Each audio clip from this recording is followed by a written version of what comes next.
Swayam Prabha. Digital India. Educated India.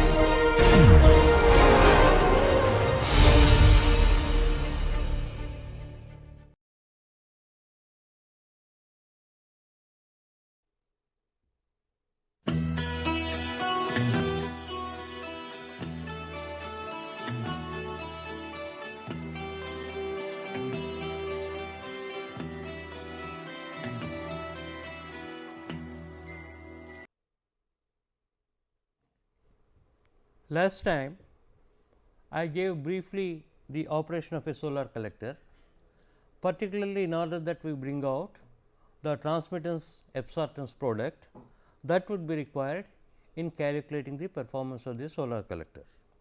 Basically, the solar collector consists of an absorber with fluid passages, which are pipes, and then housed in a box, the bottom of which is insulated, so that the back losses are reduced, and there may be one or two glass covers, so that the convective and radiative transfer loss of heat is reduced. So, the same figure is shown here, and here is the sun, and the radiation that falls on this is I t, and something will get transmitted and absorbed over here, where tau represents the transmittance of the glass covers and alpha is the absorptance of the absorber plate. So, I have shown a typical air heater configuration also, wherein you need a large flow area, because the volumetric flow of air will be much larger for a given amount of energy gain compared to that of a liquid or water. Again, this will be a duct, and perpendicular to this the air flows and it is insulated. This is only to understand that the incoming radiation I t, for which we have made elaborate calculations, will be transmitted through the glass covers and will be absorbed, and there will be several multiple reflections between the glass cover and the absorber plate, making that tau alpha within brackets, which I shall call the effective transmittance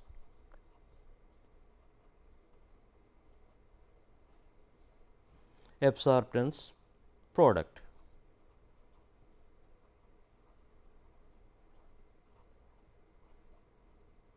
Which is not exactly equal to simply the product of tau into alpha.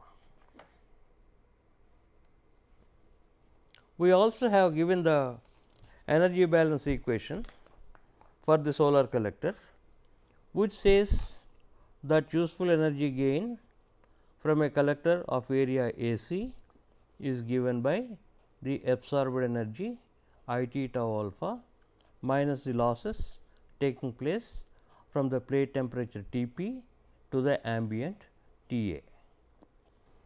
You may note that we represented the entire collector absorber to be at a single temperature T p, and the incoming radiation is multiplied with the effective transmittance absorptance product. We know how to calculate I t given the solar radiation on a horizontal plane. We are yet to find out how to calculate U L. T p and T a are weather data or the operating temperature of the collector. So, now our aim is to calculate this tau alpha. Also, I pointed out this I t is typically in kilojoules per meter squared hour, which is typically a short period of time that we consider. So, this U L times T p minus T a hidden multiplication factor of a time scale is involved in this. If we consider I t is 1 hour then it will be U L into T P minus T A times 3600. This will be in joules, and if it is in kilojoules we can convert it, and that same thing has to be used consistent with the time frame that we apply. In order that the uncertainty in the plate temperature and the associated problems are alleviated, we express this useful energy gain from the collector Q u as a product of A c and F dashed times I t tau alpha, the incoming absorbed radiation, minus the losses if the entire collector had been at the local fluid temperature mean.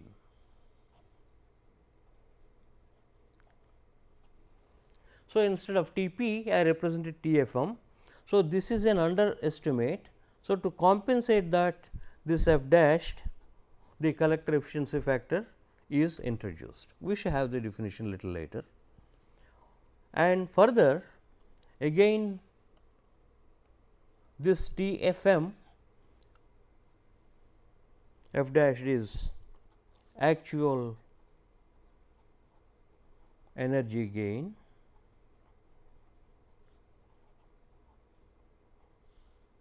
by the energy that would be gained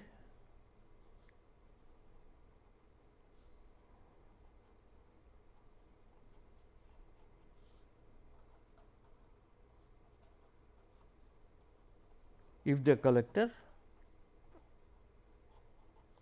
is at local fluid temperature.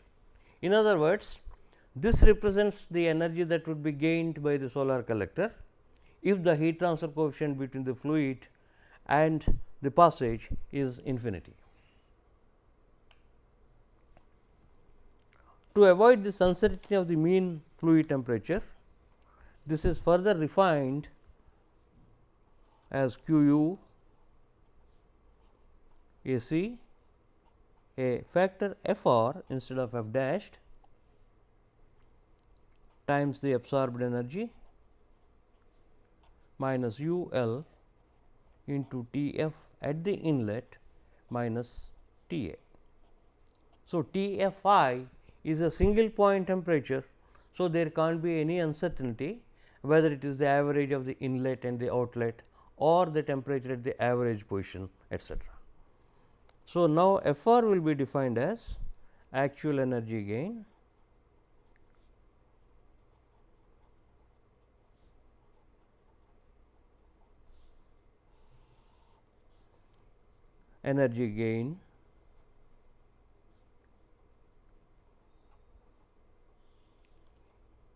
if the entire collector is at fluid inlet temperature. So, this is the minimum loss that will be taking place from the collector. Consequently, this is the maximum possible energy gain. So, to compensate this underestimation of the loss, we have put the heat removal factor F r, something like effectiveness for a heat exchanger that you are aware in heat transfer studies. Now, let us examine what is happening to the incoming ray. Now, we know I t how to calculate. Now, we are set about to calculate tau alpha, that is the effective transmittance absorptance product. If this is your absorber and this is the glass plate,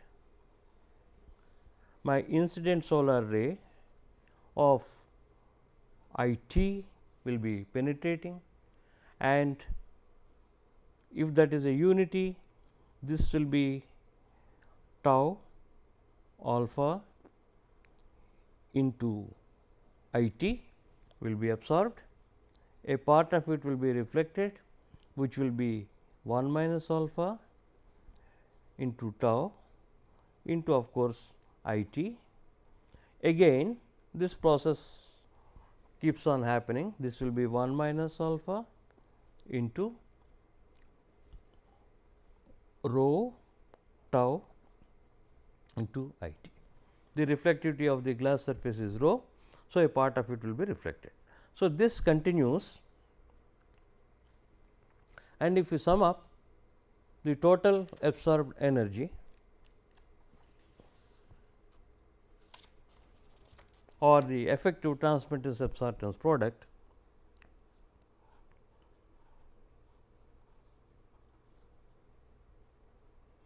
the product tau alpha, this typically summation over infinite number of reflections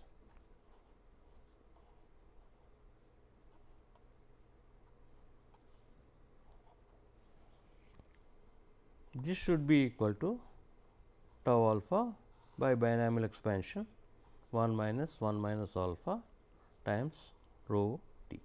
This is the diffuse or reflectivity of the surface. So, this is the actual formula for the effective transmittance absorptance product, which tells us it should be little higher than the actual tau into alpha. And as a simple thumb rule is effective transmittance absorptance product is approximately equal to 1.02 times tau into alpha. That means, it is about 2% more than the product tau and alpha. Now, if we plot the variation of transmittance absorptance product at any angle of incidence theta by the normal transmittance absorptance product, that is at theta is equal to pi by 2, this will be 1 at theta is equal to 0 and this is pi by 2, something like this, it will go to 0. This is one glass cover. If you have two glass covers, it will be slightly something like this.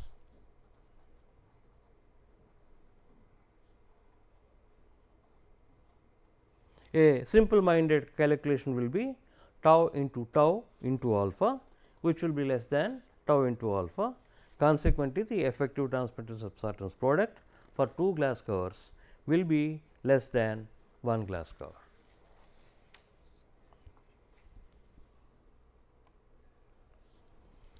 Now, this is described by Ashray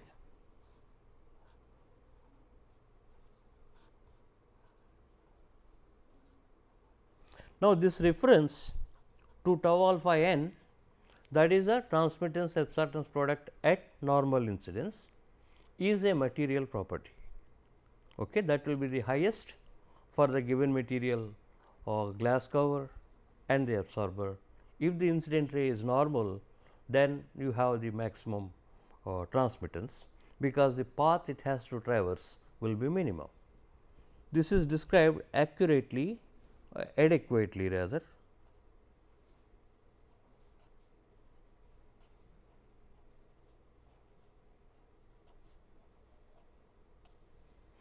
for 0 then theta less than 60 degrees equal to, and this B 0 is called the incidence angle modifier coefficient. In other words, this modifies the transmittance absorptance product from the value at normal incidence by a certain fashion. However, there was no description for theta greater than 60 degrees. We proposed at IIT Kharagpur. This can be given by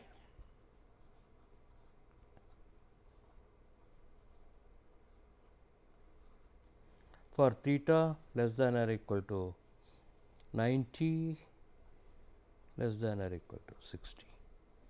This is if you put theta is equal to 60 degrees, that will be 1/2, which will be 1 plus b 0, which is the same as the first one, and at theta is equal to pi by 2, it will be 0. So, it follows the line between 60 and 90, very close to the data values. And the typical values for b 0 are minus 0.1 for one glass cover,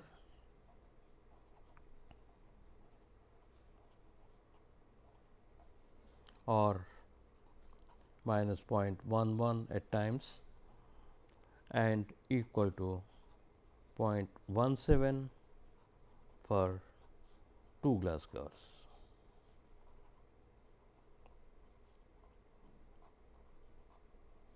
So, what we have now is tau alpha at any theta can be calculated if tau alpha n is known. So, tau alpha n is a material property assumed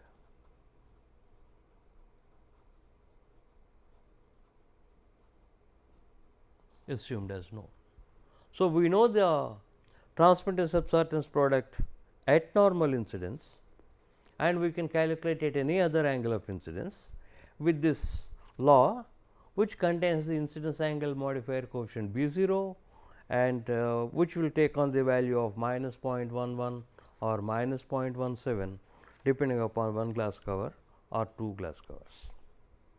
Now, the absorbed radiation S is given by incident radiation multiplied by effective transmittance absorptance product. Now, we know that this I T comprises of direct radiation,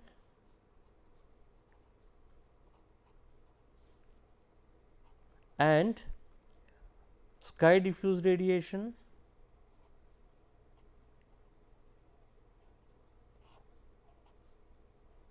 plus ground reflected radiation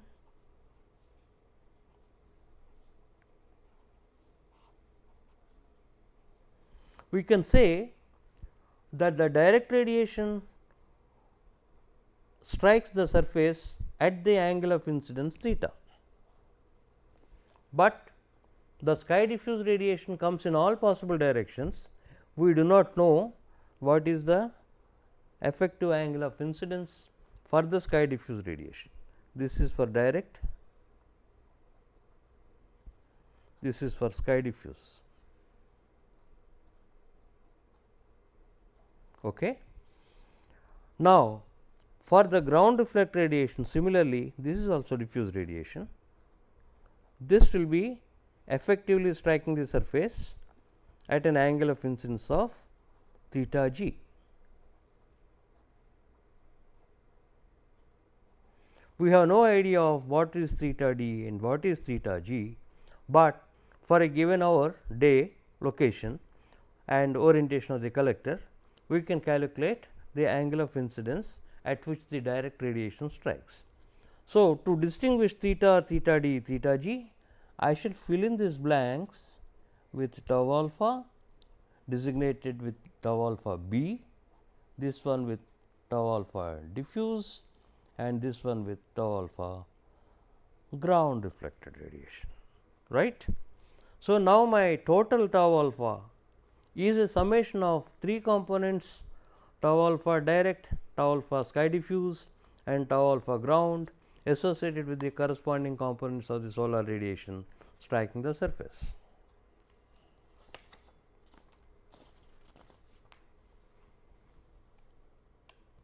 So, Brandmuir and Beckman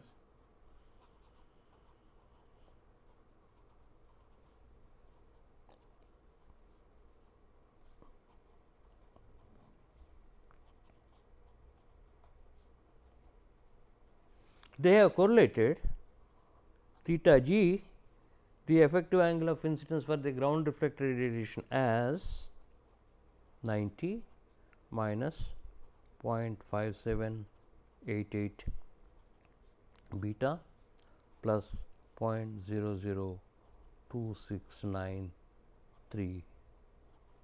beta square, where beta is in degrees, the slope of the collector.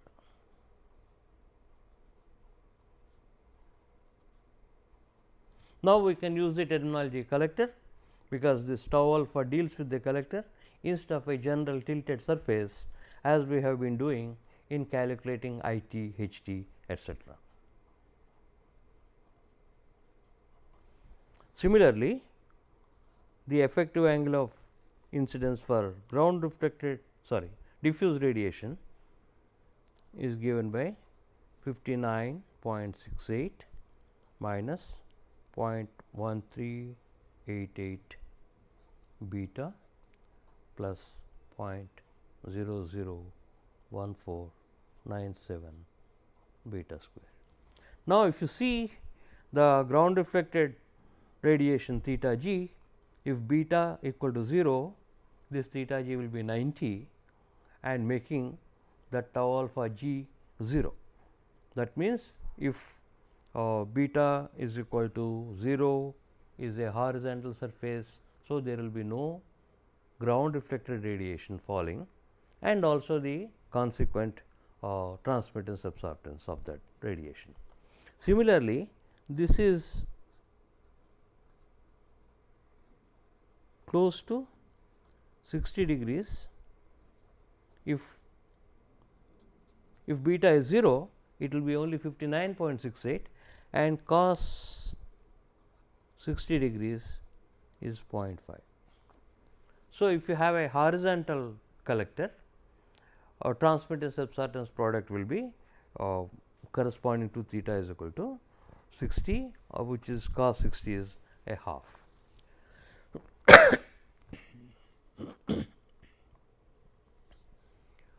So, now we have to evaluate, bear in mind,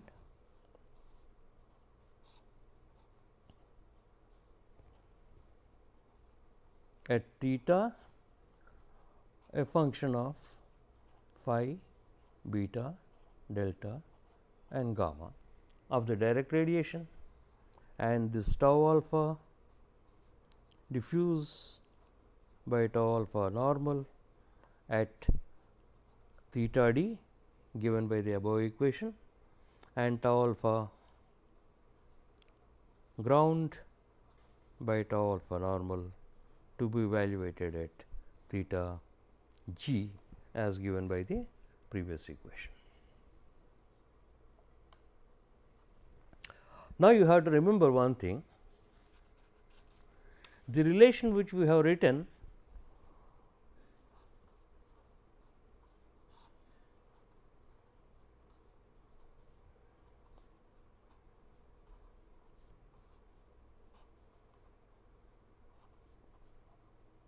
or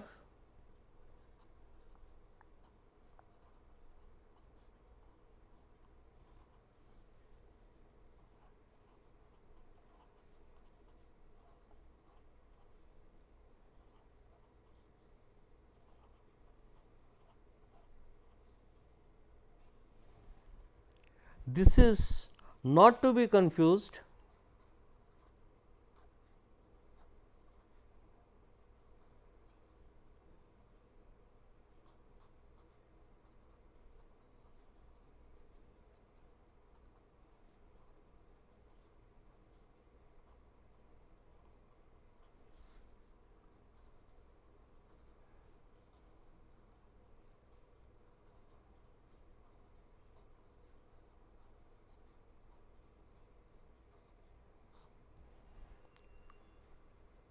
it is not just for the overall transmittance absorptance product, it is a property how transmittance absorptance product ratio with the transmittance absorptance product at normal incidence.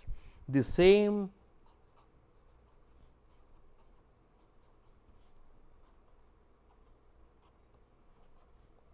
relations yield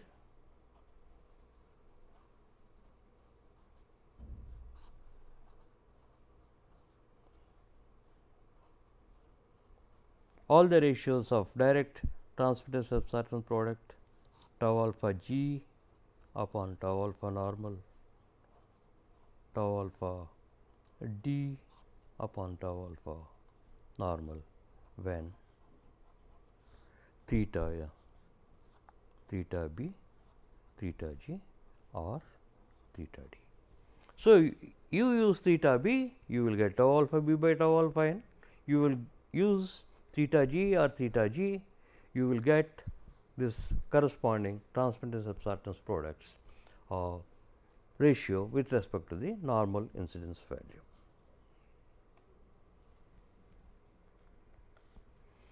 So, it is not difficult when once, because theta d and theta g, the correlations are available which have been developed by Brian, Mueller and Beckman. So, you can calculate tau alpha at any instance time of the day or the location, calculating theta d and theta g. Fortunately, they depend only on your slope of the collector beta and nothing else, and one can calculate this transmittance absorptance product effective. Now, how do we do or calculate daily or monthly average daily transmittance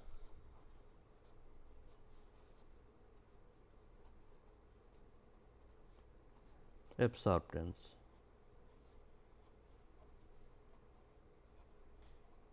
product?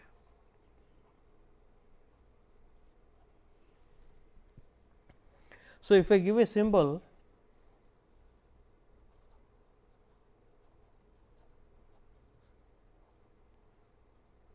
like we had R b bar and R bar, if H t is the daily radiation falling on the collector surface, that multiplied by effective transmittance absorptance product for the day, I should be able to get it as a summation from sunrise to sunset of I t tau alpha.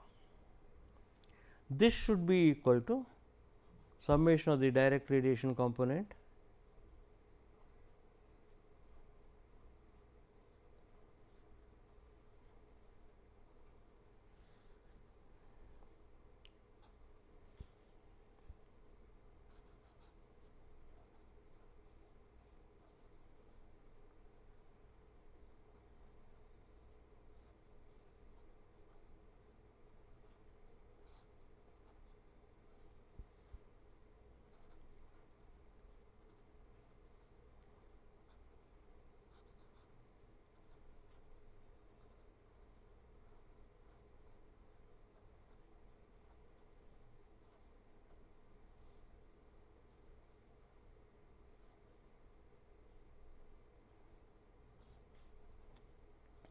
So, you will notice in all these summations, I am only categorically stating sunrise to sunset.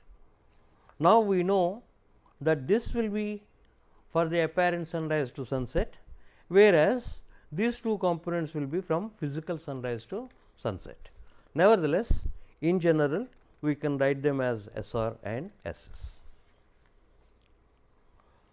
So, if I express like we had done it for R bar,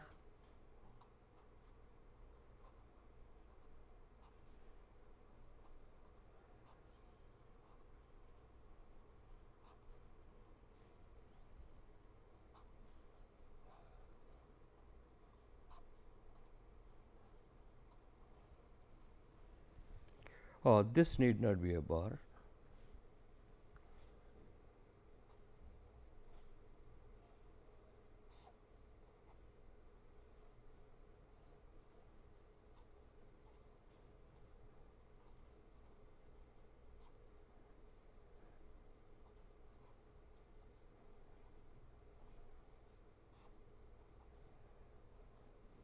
Fortunately,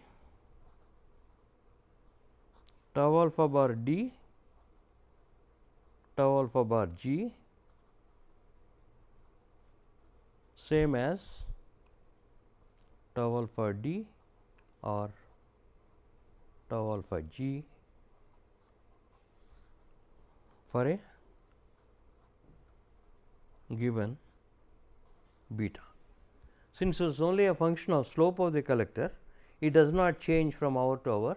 So, the average daily transmittance absorptance product for the diffuse radiation or for the ground reflected radiation is a single number, which can be pulled out of my summation sign.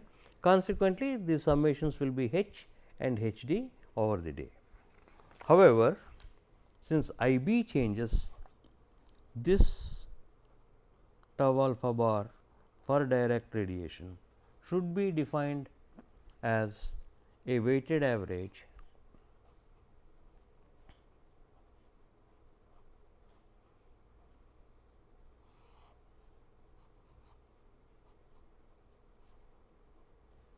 this is the absorbed direct radiation by the absorbed radiation falling on the collector, which will give you the average transmittance absorptance product for the direct radiation. So, if we define a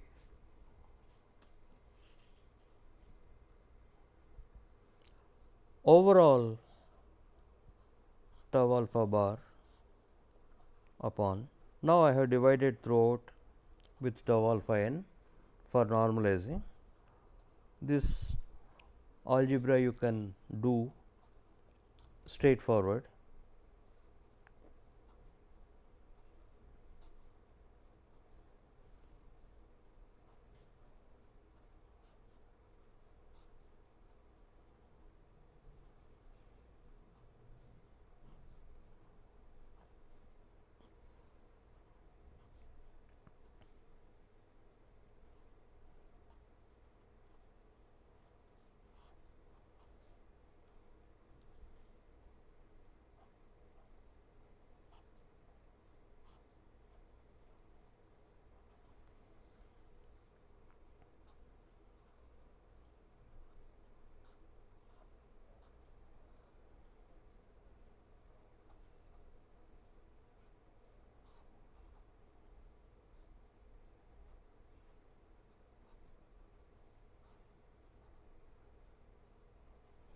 What we have done is divided throughout with tau alpha normal to make them the ratios of tau alpha bar b by tau alpha n, tau alpha bar d by tau alpha n and tau alpha bar g by tau alpha n.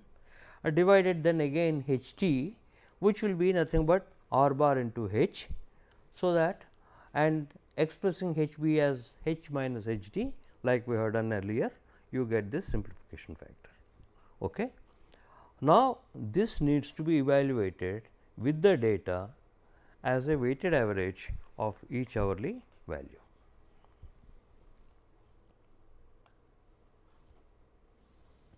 So, this I have already mentioned that tau alpha bar d and tau alpha bar g can be evaluated when once we know theta d and theta g, which are simple functions of the slope of the collector, and this needs to be a weighted average. Klein et al.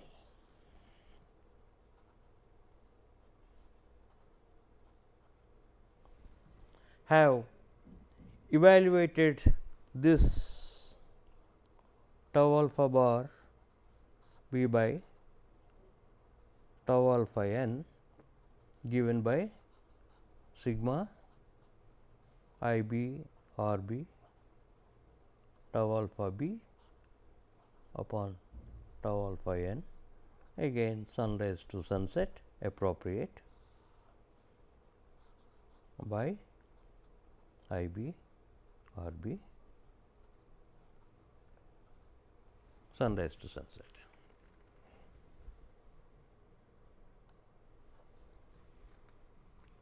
What are the approaches that are available?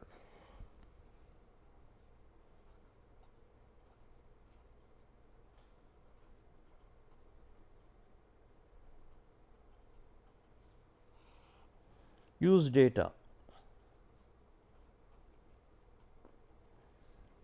So, you have a large database like TMI2, but covers about 25 degrees latitude to 49, 50 degrees latitude, or it may not be covering all the lower latitudes. That is one part.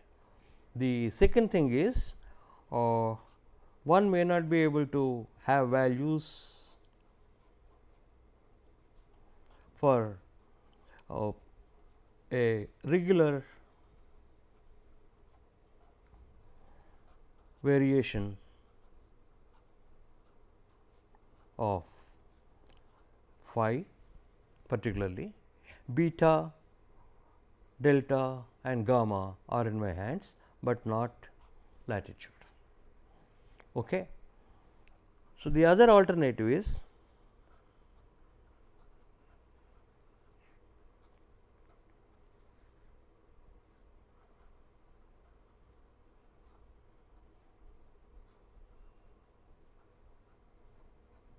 RT and RD correlations can be used, right, where you have got RT is pi by 24 A plus B cos omega times cos omega minus cos omega s by sin omega s minus omega s sin cos omega s. You can check this relation. Similarly, R d is pi by 24 times cos omega minus cos omega s by sin omega s minus omega s cos omega s. So, I b, as we had done earlier,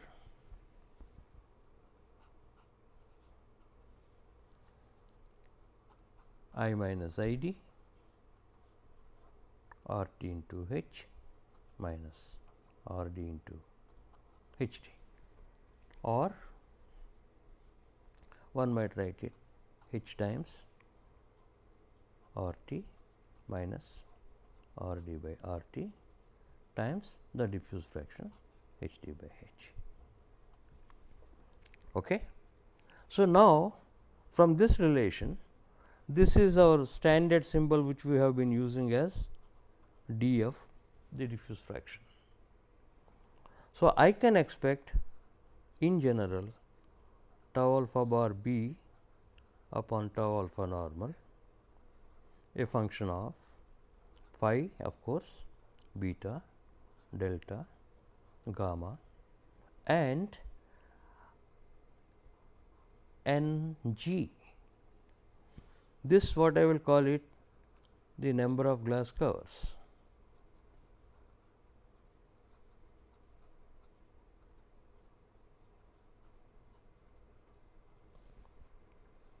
This is in general what I would expect, and in addition the diffuse fraction.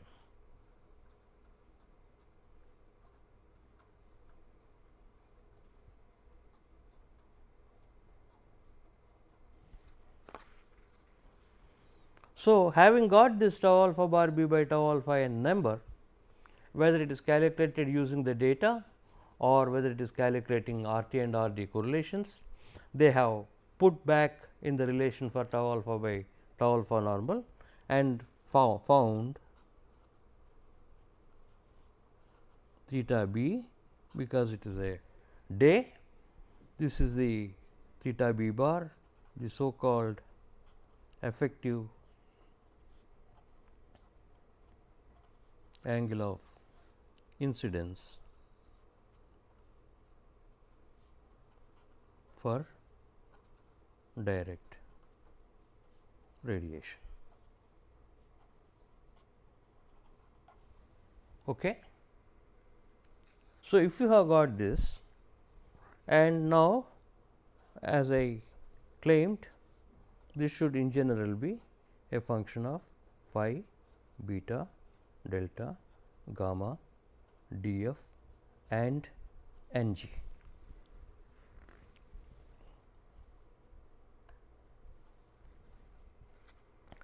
So, they have been given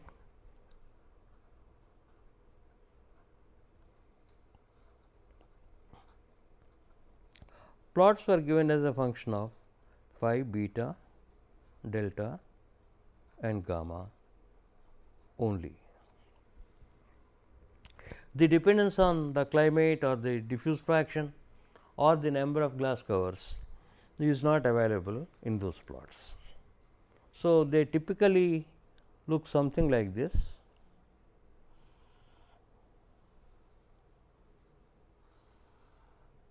This is with respect to beta and theta b bar.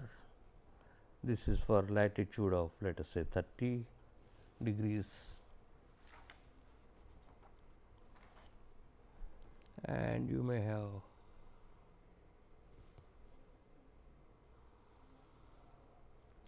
this is for December, this is for June. So, in between November etcetera, depending upon the decreasing order of magnitude of declination, they will be appearing, and this is for gamma equal to 0. So, you have several plots for phi is equal to 20, 30, 40, 50 and perhaps 60 and 70 also. Similarly, gamma is equal to 0, 15, so on and so forth, and the beta 0 to 90 degrees. So, this tau alpha bar b by tau alpha n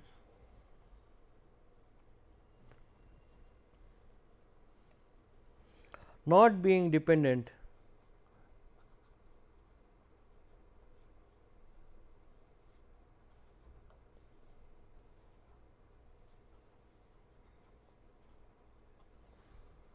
one possibility is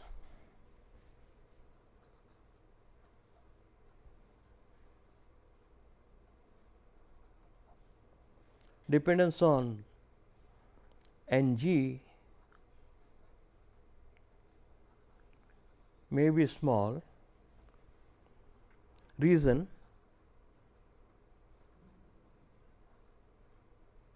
tau alpha changes, tau alpha normal also changes. So,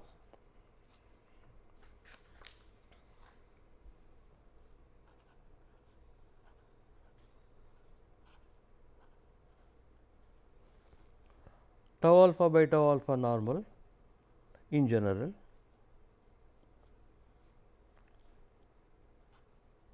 average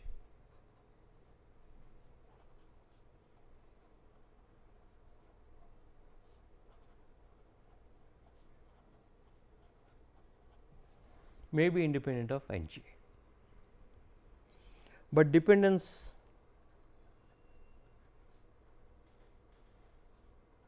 on d f needs to be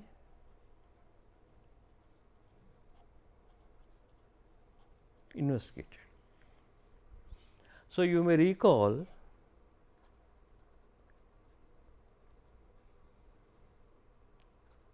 R b bar t a function of d f and varies by 10 to 15% compared to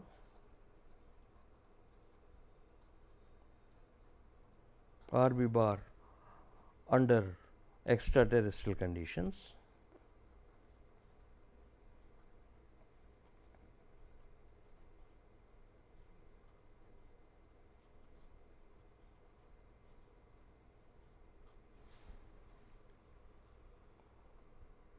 So, can we not expect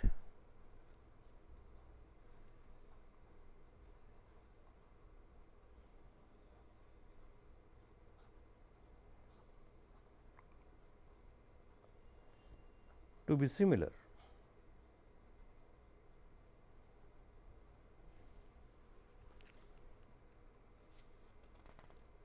So, what we try to do in this lecture is essentially we have given the useful energy gain equation for a solar collector, particularly a flat plate solar collector.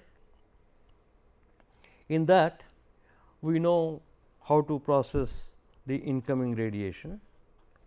Then we identify that there is a optical property, transmittance absorptance product, comprises of 3 components for the direct radiation and for the diffuse radiation and the ground reflected radiation. This tau alpha d and tau alpha g occur at effectively at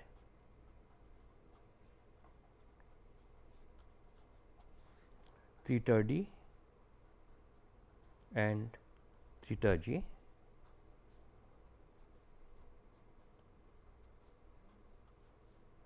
correlated by Brand-Muir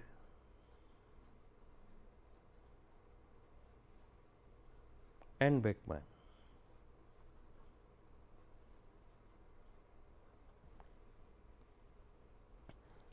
Klein produced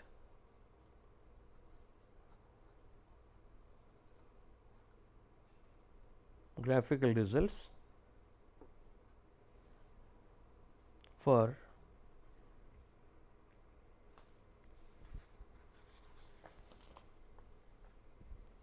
theta b bar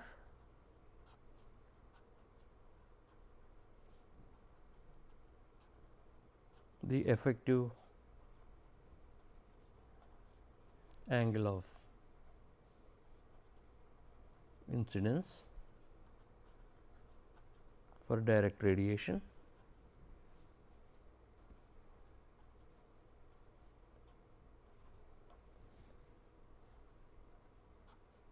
as a function of latitude of the location, slope of the collector, the month and the azimuthal angle. But in general, theta b bar can be expected to be a function of